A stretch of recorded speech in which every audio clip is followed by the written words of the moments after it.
രാവിലെ എഴുന്നേറ്റ് കൊച്ചു വെളുപ്പാങ്കാലത്ത് ഞാൻ എവിടെ പോകണമെന്നല്ലേ? അതെൻ്റെ ട്രെയിനിങ് പീരീഡ് സ്റ്റാർട്ടായി. അതുകൊണ്ട് ഞാൻ രാവിലെ എഴുന്നേറ്റ് റെഡി ആവുകയാണ്.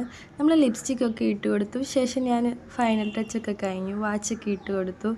നമ്മൾ എവിടെ പോകാനും നല്ല സെറ്റായി ഗ്രൂമായി പോകണമല്ലോ. ട്രെയിനിങ്ങിന് പോകുമ്പോൾ പ്രത്യേകിച്ച് പറയണ്ടല്ലോ. അപ്പോൾ ഞാനിവിടെ എടുത്തിട്ടുള്ള പേളിങ് ഒരു ഇയറിങ്സാണ്.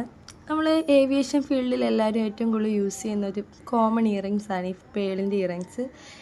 അതെ, നമ്മളത് ശേഷം രാവിലെ ഇപ്പോൾ ഒരു ചെറുതായിട്ടൊന്ന് നേരം വെളുത്തിട്ടുണ്ട് ഗായ്സ്. അപ്പം ഇങ്ങനെ ബസ്സിലാണ് ഞാൻ പോകുന്നത്. ബസ്സിലെ യാത്രകളൊക്കെ കണ്ടിങ്ങനെ പോവുകയാണ്. ശേഷം നമ്മൾ മെട്രോ ഫീഡർ ബസ്സിലും കയറി. നമ്മൾ എയർപോർട്ട് എത്താൻ ഇനി കുറച്ച് സമയം കൂടെ ഉള്ളൂ. പൂക്കളും ഭംഗിയൊക്കെ ആസ്വദിച്ച് നമ്മളിങ്ങനെ പോയിക്കൊണ്ടിരിക്കുകയാണ്. നല്ല വെയിലായിരുന്നു ഗായ്സ്, ശരിക്കും നല്ല വെയിലായിരുന്നു. ആ രാവിലത്തെ ആ വെയിലടിക്കുമ്പോൾ ഫേസിനുണ്ടാകുന്നൊരിത്. ശേഷം നമ്മൾ ക്ലാസ്സിലൊക്കെ എത്തി. ഞാനിപ്പോൾ ട്രെയിനിങ് ഒക്കെ കഴിഞ്ഞിട്ട് വരാം. ടാറ്റാ.